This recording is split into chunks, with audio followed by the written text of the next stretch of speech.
Going on, Jerome's? It's a beautiful Friday. Birds are chirping and shit. And it's a good day to look forward to the San Francisco 49ers descending upon historic U.S. Bank Stadium on Monday night. Dun, dun, dun, dun. Vikings going to shock the world. 7-point dogs, 6.5-point dogs, does not matter. And we'll have our Vikings-Niners game preview tomorrow.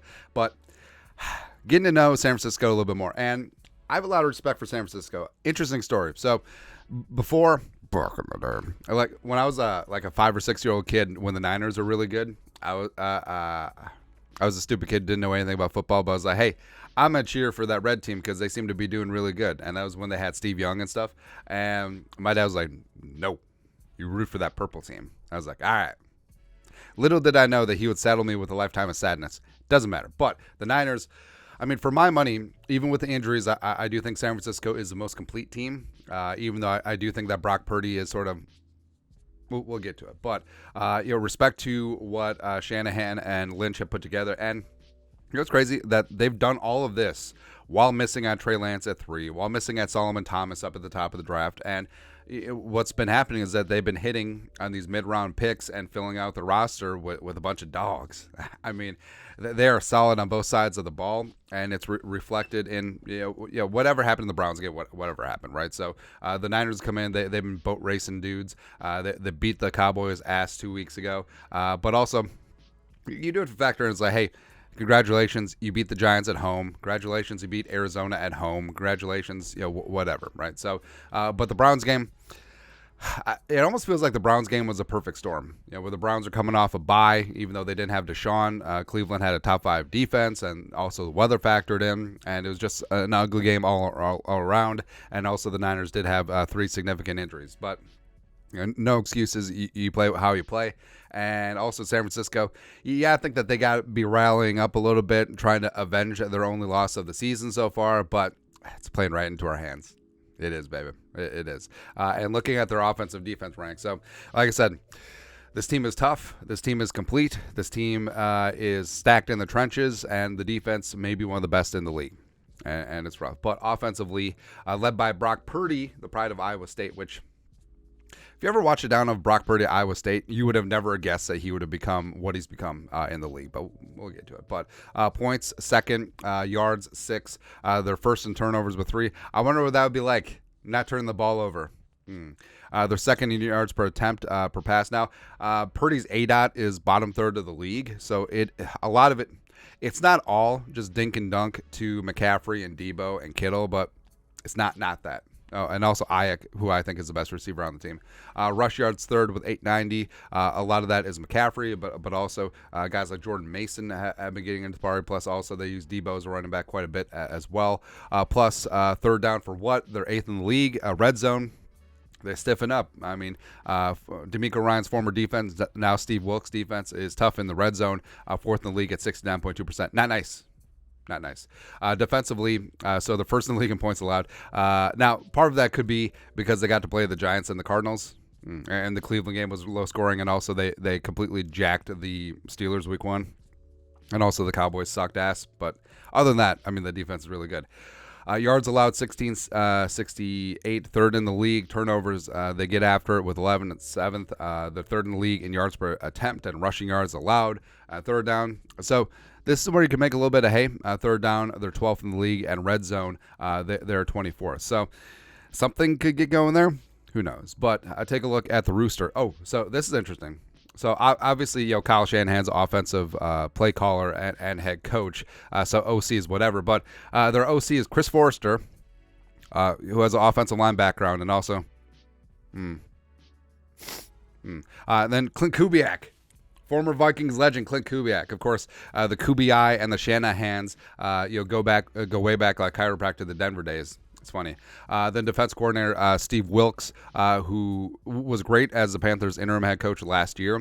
He's a great defensive mind, and he walked into a fantastic situation here in San Francisco, and he's got that unit playing extremely well. So offensively, the 3 main issues are the injuries that the San Francisco 49ers do have. Now, we'll see what happens at their second practice today. But even if Trent Williams, McCaffrey, and Debo all go, I think they'll all be limited in what they can do on Monday night. And that's very noteworthy for McCaffrey, because McCaffrey basically is the offense, scoring in every single game, leading the team in rushing yards with 553, as well as second in the team in receptions with 23. So he is a big part of the offense. And the whole thing about all Brock Purdy does is check down. I mean, it's kind of fair, but also I feel like Brock Purdy is a good quarterback in a great situation where will Brock Purdy beat your ass by leading a game-winning drive? He sort of did against the Browns, against a very tough Browns team. Also aided by sort of a poo-poo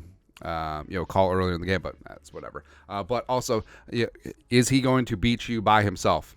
Like, can he be Tom Brady thrown to like David Patton and Troy Brown and stuff like that? Probably not, but also that's not his reality right now. And Debo being out, McCaffrey being out, or at least limited, could be huge in getting after Brock Purdy's ass. And in terms of other weapons, I mean, they do have Brandon Ayuk, who I think has developed into one of the better young receivers in the game.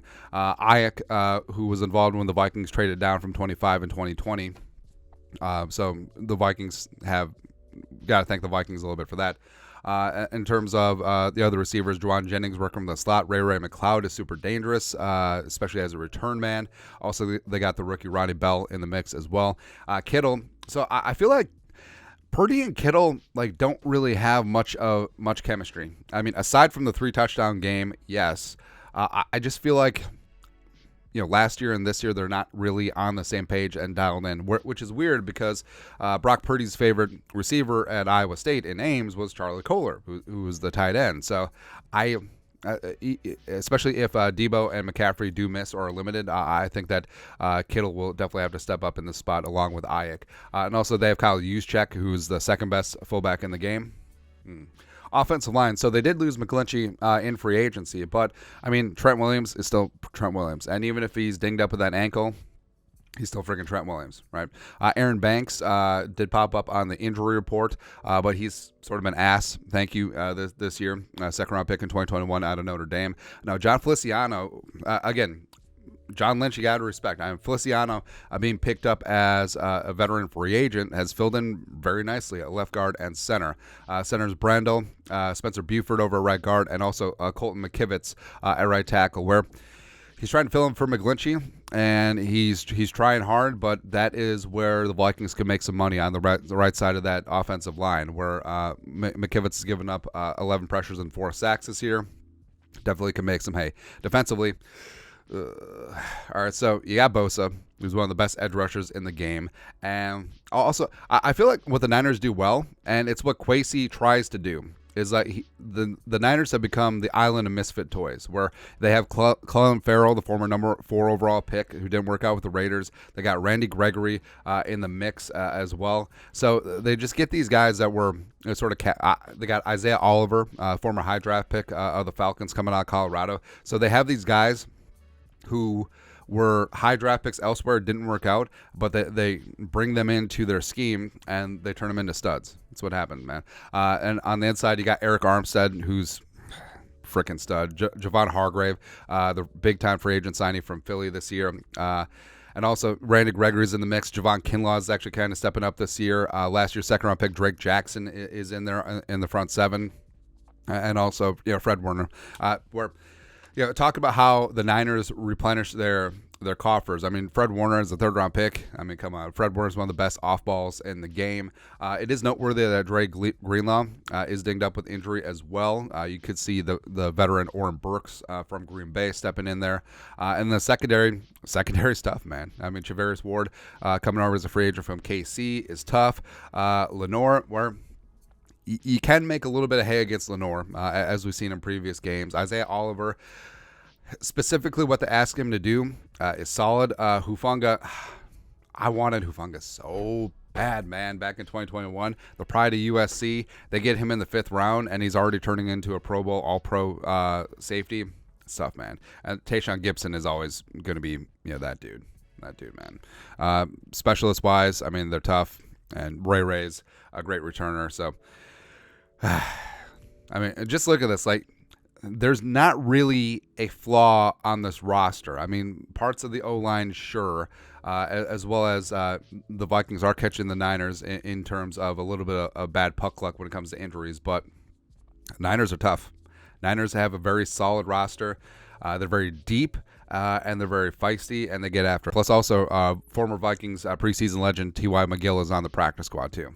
I mean, that's just how deep this team is, man. So it's going to be tough, but I have full confidence. Vikings going to walk into U.S. Bank Stadium. It's going to be loud and proud. Vikings going to shock the world. Brock Purdy's going to revert to being a sophomore back at Ames, why he was the last pick in the draft as opposed to being a first-rounder. Whew. You're going to bring the thunder. That's right, man. But that's it. Take a look at the San Francisco 49ers. Let us know your thoughts on our thoughts in the comment section below. Subscribe for daily Vikings takes. Want to support the work? Put a little something in the Venmo. But till next time, Skol, production value.